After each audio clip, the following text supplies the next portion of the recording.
bizlarning bolalarimiz, bizlarning farzandlarimiz, bizlarning nevarlarimiz bizdan ko'ra bilimdon, bizdan ko'ra kuchli, aqlli, dono va albatta bizga nisbatan baxtli bo'lishi shart. Nimadan g'ururlanaman deb mendan so'rasangiz agar, men aytaman, yoshlarim, mana bolalarimdan men ko'proq g'ururlanaman.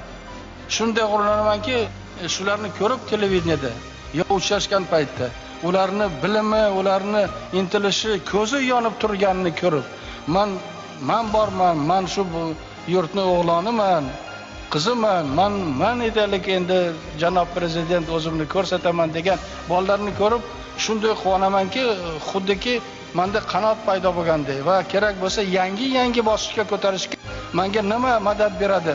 Shu bolalarimizni intilishi, bolalarimizni xohishi, bolalarimizni har tomonlama umidi.